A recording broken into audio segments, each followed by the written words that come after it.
Hi, and welcome to Judy Kerr's Acting is Everything. I'm going to be talking to Doug Warhit, and he's written these books. Book the Job, 143 Things Actors Need to Know to Make It Happen. And here is the actor's audition checklist. And so I'm going to be picking out little sayings that he has in here, little tips that he has in here, and we're going to be talking to them. So my guest, Doug Warhit. Thank you for having me. Famous acting coach. It's a pleasure to be here. Thank you. I'm a big fan of yours. Yes, and I was just saying I'm a fan of yours. So here we go. Here we go. Yeah. So auditioning techniques, how did you develop those? Well, I have a background as a life coach as well as an acting teacher and as well as a psychotherapist. And a lot of the stuff I learned in my own training, have a master's in psychology, is I'm now incorporating in terms of empowering actors, because I find that actors are very good at going through the checklist, objective obstacles, prior circumstances, strong moment before. But what happens is if you go in the room and you don't trust yourself, it doesn't matter how much preparation you've done, because you have to go in the room and feel comfortable and relaxed in the space. So there are a few things I generally tell actors to do. Good. That's a giant step. That's getting over fear. Yes. And trusting yourself in that moment. Let's say you're going in to audition for 2 lines. Okay, that's a really good question. If you're going in and auditioning for 2 lines, you have to figure out, am I there to serve the tea or am I there to make the lead look stupid? Okay, if I'm just there to serve the tea, keep it simple and real. Okay, so I have to figure out, number 1, what genre it is. Okay, and number 2, I'm probably going to make almost as many choices for 2 lines. I still have to have a sense of place. I still have to know who I am. I still have to know what I want. But I'm not going to, everybody's not Michael Jordan. If Michael Jordan's being paid $10 million, I'm supposed to pass the ball to him. I'm not supposed to sink a layup myself. So you have to figure out what it is I'm here to do. And what I want to do is come from a very relaxed, truthful place, and that's regardless if I have 2 lines or 20 pages of dialogues. Because actors will say, well, I don't know what to do with 2 lines.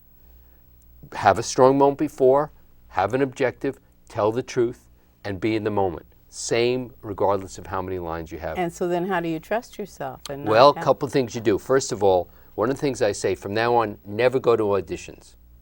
You go wherever the character is going to do whatever he or she is going to do.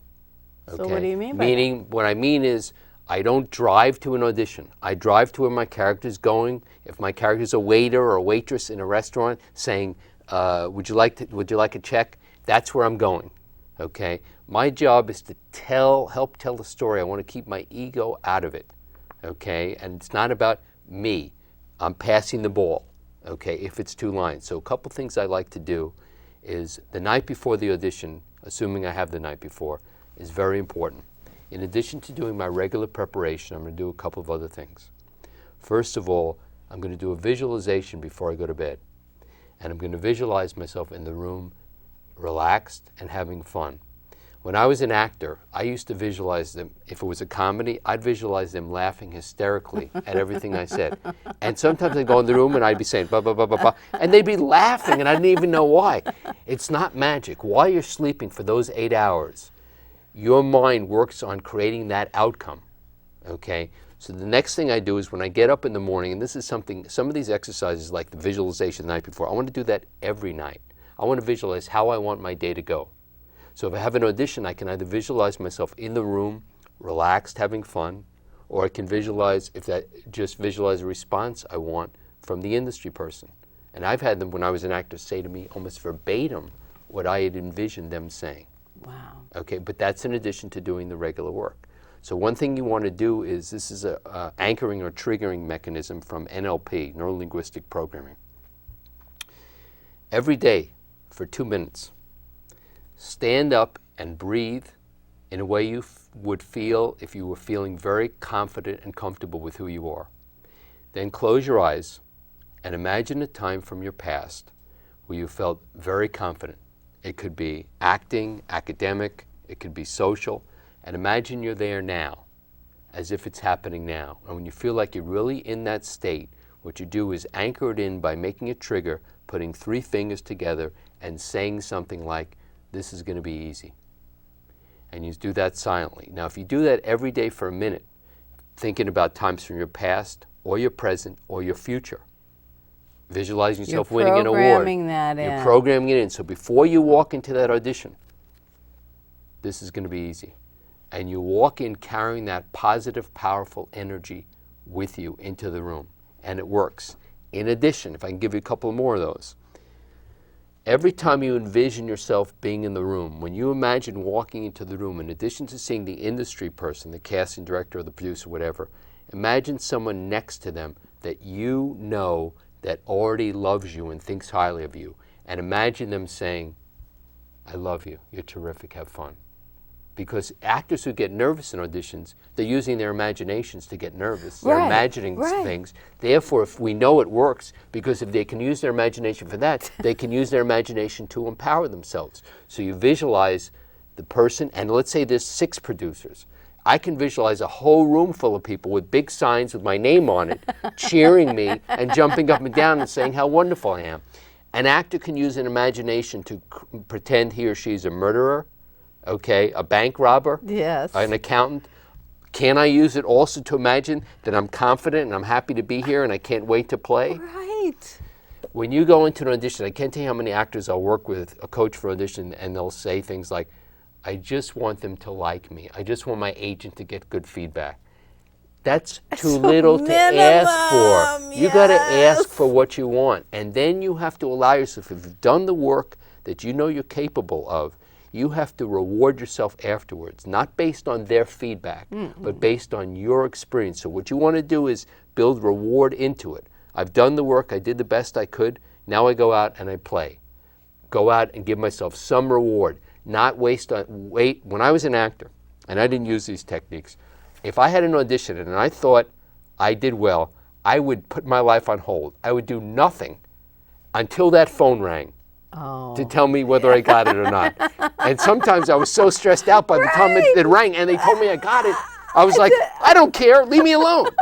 So you have to really go into an audition. If you don't know what to say to yourself, to speak to yourself in a loving, supportive way, imagine you were talking to a friend. What would you say to a friend in the same situation? Right. Okay. Oh, we treat our friends much better. much better many times than we treat ourselves. Absolutely. One more exercise I'll give you. This is called the Meryl Streep exercise. Ah. What you do is you close your eyes and you fantasize about someone who you think has the power, talent, confidence that you desire. So let's say you pick Meryl Streep. You close your eyes and you silently start breathing and repeating her name over and over again, starting at your toes. Breathing into it. So you're not going to do an impression of Meryl Streep. We're finding Meryl Streep's a shorthand for your power, confidence, talent. And you breathe into it, and when you feel like you're really there, again, use the same trigger. This is going to be easy, 3 fingers together. You go to the gym. The endorphins are released, you're working out. Boom. You're sitting in your car listening to music and singing along. Boom. One more exercise. This is Tom Cruise rock and roll.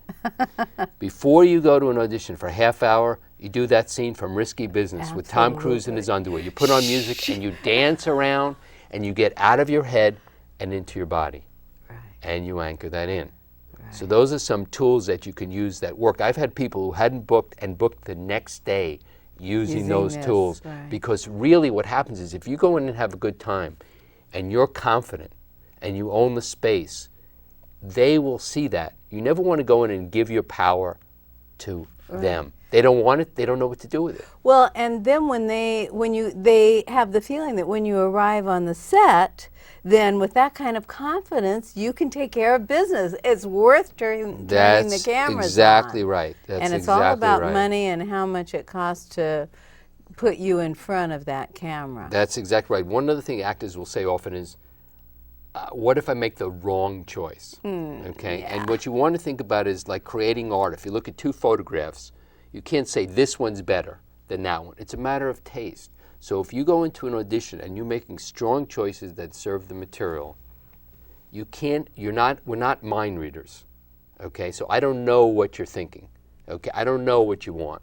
If I make strong choices that serve the material, if I have a question and I don't know directorially which way to go, I can ask you.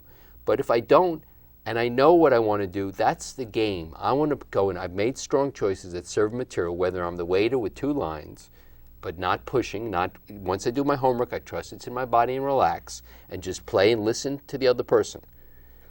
Then I have to trust that that's going to be it. And that's what I've done. So I take it, and I'm not worried about them saying you made the wrong choice, because sometimes they will say that's the wrong choice.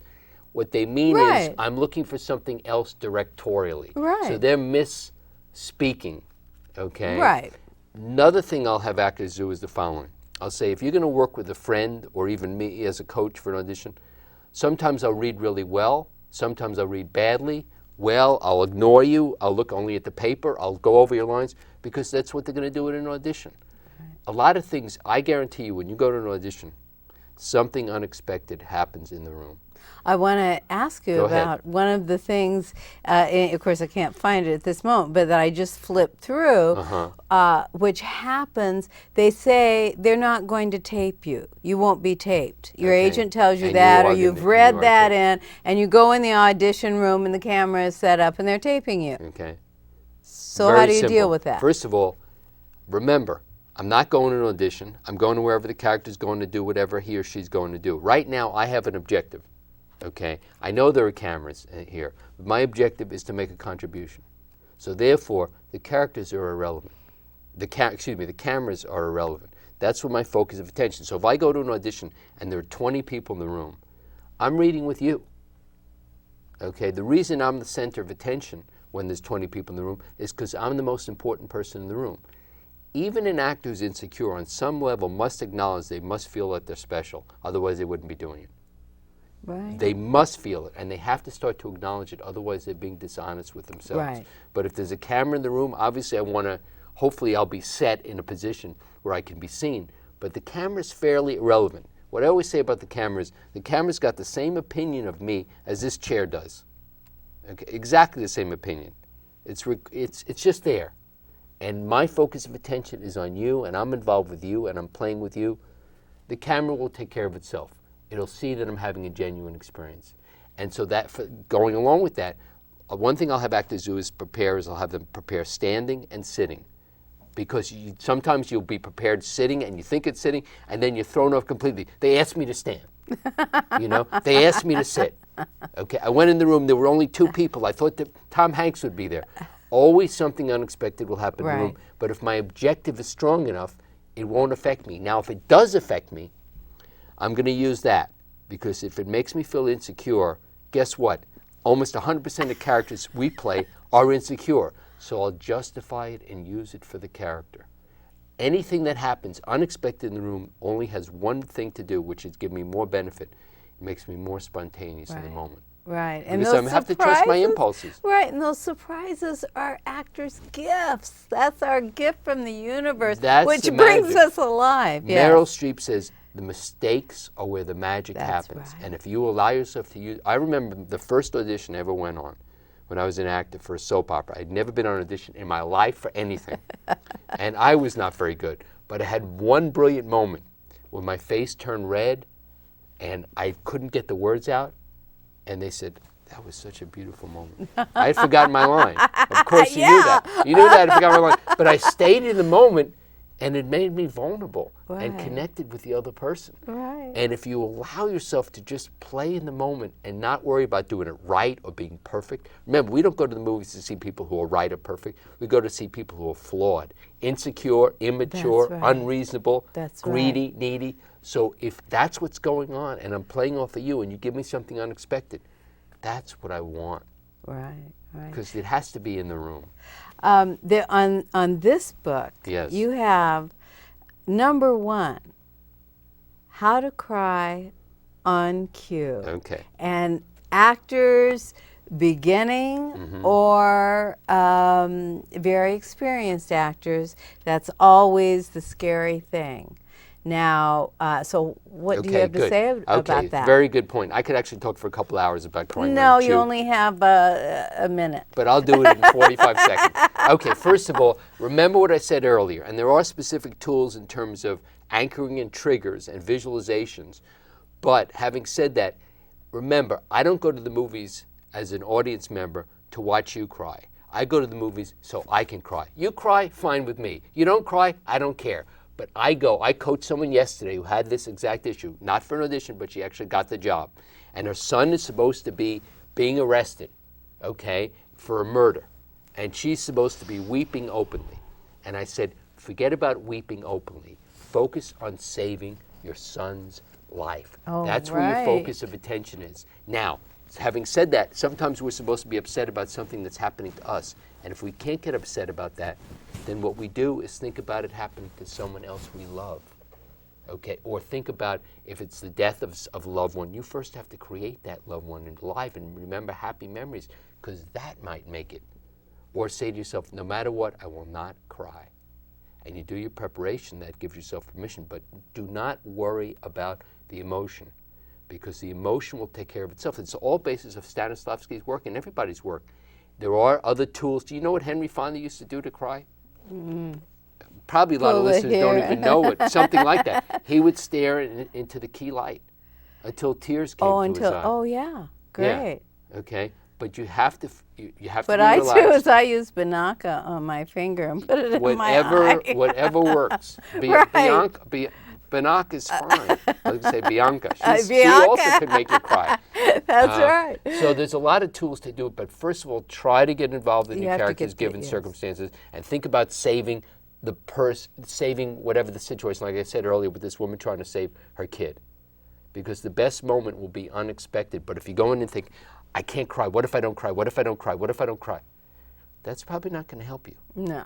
Focus on what's going on in the scene. Right. That's where the magic is, and if that doesn't work, then substitute something else. You also can work. Do I have time for one more quickly? Yeah. Well, I think, lost, someone that you've lost, whether it's through death or a love affair or is, because we all have those memories from very little. Absolutely. The other thing you also want to do for every scene, is have a sentence before that you repeat silently 2 or 3 times. It gives you a strong moment before. And so for crying, it would be like, please don't leave me, okay? Or I can't make it without you, or please love me. Any of those sentences, if you repeat them silently, That makes me cry right now. it makes you very vulnerable. And you've also written it down at the top of the scene. So before you start speaking, remember, you script your friend. You bring it in the room with you. If you need your friend, it's there. If you don't, fine. But you write something down, that thought, and it connects you right away. It gives you a strong moment before. So you take 2 seconds to focus. And what line, it has to be personal, because what Absolutely. line may work for, please don't leave me. No, it has to be personal to you. That would be the thing that would really, really get to me, where someone else, that may not be their line. Their line may be, I don't know. How can you trust me? Yes. Or how can I trust you? How can I trust you? Yes. Yes. You know, it's everybody's, you have to have your individual thing. And these triggers that you come up with, you don't have to wait for an audition to know this. You want to work on your instrument all the time, so you have a notebook, all the stuff is listed. And you say, okay, those are my triggers. That puts me in the emotional state. Actors are often worried about diluting the emotion, diluting the experience. What you want to do is just know each time you work on a memory like that, you get more specific, add more sensory details, smells, sounds, touches, and you will never have that problem. Right, right. You will never have that problem. It beefs up the memory. That's exactly right. So now we're going to take this the actor's audition checklist, I guess stuff to just go, and I'm just going to open it and see what we have. When you're dealing with casting people and any other human beings, something unexpected always happens. We talked about that. We talked about that. Okay. Get your attention off yourself. Focus on an object, a lamp, a painting, a desk, your hand in the waiting room. When you're in the waiting room, yes. Study this object until you can close your eyes and recall every detail. Why do you do that? You do that because it takes your focus away from thinking I'm sitting in an audition. Here's what actors do. They look across the room and say, that person is perfect for the role. That's who I would cast. Yes, okay, I know. and the thought, what you want to remind yourself is a couple things. Good thing you're not the casting director, number one. Number two, cast director's seen your headshot. So obviously they think you're as right for the role as that person. So what I do is either you would bring in headphones and close your eyes and listen to music that puts you in the emotional state of the character, or if you don't have anything like that, focus on an object in the room and concentrate on that. It gets your focus of attention off yourself. That's what you want to do as an artist, as an actor. You want to get your focus of attention off yourself, keep your ego out of it. It's just a general exercise. Another thing you can do is go to the bathroom at the audition and stand there and make faces at yourself in the mirror. Make monkey sounds, because you're making a monkey out of yourself. You take care of them making a monkey out of you. You do it already, and then you can play. Then you can just be in the moment. So it's all about allowing yourself to relax and play in the moment. Not, if I don't get this audition, my agent's going to drop me, my manager will, what if I don't get good feedback? Those mantras will not help you do your best work. Right. They really, so these are all games and tools to shift those it. are mantras to defeat you. That's exactly right. And if you have to be giving yourself a mantra and saying something in your mind, most of us do, then pick something that will help you. Absolutely. Not something that will hurt you. Why not pick the helpful one? I agree with you 100%. You might as well. It makes the whole thing, if you're not having fun doing it, what's the point? Yeah. It's too Life hard is otherwise. about having fun, isn't it? It's everything is about the game. It's about playing. Your focus of attention should be on the reader, not listening to how you sound. Yes, what happens is you'll see actors sometimes in the waiting room, and they'll be doing this. They're running lines and they're listening to how they sound. The problem with that is actors tend to be self-conscious to begin with, and by doing that, you generally do, part of you will do that even when you walk into the audition. You will keep that, so it's a bad thing to do, to listen to how you sound. You'll see actors doing that. Yes. It translates into the room. Same thing as watching yourself in the mirror So when you're acting. how do you run lines then? Well, you have to, if you can, it's really helpful to run it with another person. Now, let's say you can't get in touch with you can't see another person. Fax the other person your sides, email them your sides, Right. and do it over the phone. Right. Okay, or tape record the other person's lines, because you want to be, your cue line is by what the other person is saying and how they're saying it. And sometimes it's jarring if you haven't worked with someone else to hear the casting director say it, because you've been It's saying like playing it to yourself. tennis by yourself against a wall. I can be brilliant, I never miss a shot, but when you see that other person there, it's a different experience. it's You can different. always tell when an actor's run the material with someone. Do I mean beat it to death? No. Run it a few times, so you're listening and connected. So you're throwing the ball and try your catching. little choices. That's right. You want to play. It's all about interaction. You're not there by yourself. Even if you're doing a monologue, I hate doing monologues because I'm alone. No. A monologue is a scene. Right. You happen to be doing all the dialogue, but you still have to focus on the other person, want something from the other person. Know who you're talking to, Yes. what it's about. It's the same. You're never there alone. It's always about, unless you're doing a soliloquy to God, and you're still not alone. No. So it's all about your relationship with the other person. So one more. Do I have time for one more quick Yes, exercise? we have just a couple of minutes Okay. left, and I want to ask you about memorizing, but go Okay. ahead. Mhm. Quick exercise. You can do this every day. You go to the supermarket, okay, checkout person. See how quickly you can transform them into someone else. Pick out something about them. Judy has blue eyes, my person has blue eyes. I'm still going to see Judy, but I'm going to start to get the essence or the sense of my person. If you do that every day, wherever you go, when you go to an audition, you'll be able to transform the casting person like that into someone else. So into the person that you've personalized. That's right. That you're So I'm not going. I'm still going to see the reader, Yeah. but I'm getting a sense of the essence of that person. Right. Well, we have 3 minutes now. Okay. So it went by fast, didn't it? Very fast. Amazing. So do you have any hints for Memorization. memorizing? Because, of course, actors, and especially beginning, talk about crying. How do you do that? And the next most important thing they talk about, or more often, is, well, how do you memorize Okay. lines? A couple things about memorization. I've never gone to the movies and said, wow, that person knew every line. I've never seen a better movie.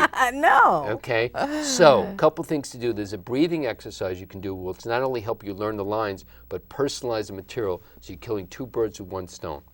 You close your eyes, and as you take a deep breath, you silently say the line and see what images, thoughts, and feelings come up. And you do that 5 times for every line. Okay, and then you'll start to own what you're saying, and you're not figuring out how to say it, and you're not even saying it out loud, and you're just owning the experience of being in the moment and having those personalizations associated with what you're saying. Some people like to learn it by rote. To me, sometimes when you It's learn too it by rote, hard. it sounds rote when you say it. Yeah. Another tool to learn your lines is tape record the other person's lines and learn your cues with that. Another way to do it is an exercise called line, subtext, line, where you say your line out loud, then you say your subtext, and then you go say the line. You do that endlessly. So if my line is, I love those flowers, okay? So I say, I love those flowers. You knew I was allergic to those flowers. I love those flowers. I know that some other guy gave you those flowers. I love those flowers. You understand? Yeah. So you keep saying the line, but you keep putting the subtext through it, and then you're learning the lines again with the association. Try it both ways, either verbally and or silently. Does that make sense? Yes, yes, Okay. absolutely. And also write out the lines in your own handwriting. And when you're writing out the lines in your own handwriting, also write the subtext. Okay? Right. But when you're in an audition, if you're at a callback, you should be mostly off book. Oh yes. But oh yes. if you need to look at your friend, you hold your and you you turn always the hold your pages. script. Yes. But you're off book. I want to thank Doug Warhit for being with me, and this is the Actors Audition Checklist, and this is the Book the Job. I just did one question from here. Thanks for tuning in, and please keep watching. Thanks. Thanks, Doug. That was Thank really you. good. What makes someone a star? well, that's a very good question. What I would say is there's another exercise where you visualize yourself surrounded by this white light, and you visualize all eyes turning towards you. There's something about you that is magnetic and magical. So what makes someone a star is someone who knows who they are and accepts it, flaws and all. So when you go into the room, you're saying, No matter how much you weigh? that's right. That's exactly right. No matter how big your nose is? The bigger the better. Remember, no one will ever think your nose is as big as you do, because we magnify those things that people would not notice otherwise. Absolutely. So if you walk in the room and feel like, I'm special, I know it, not in an arrogant way, but I own who I am and I'm here to play, take it or leave it, okay? And you own that power, people will pick up that. Because the most successful movie stars, Clint Eastwood, people like that, who's very successful and somewhat talented, but limited range. But within that range, he's magic. Yes.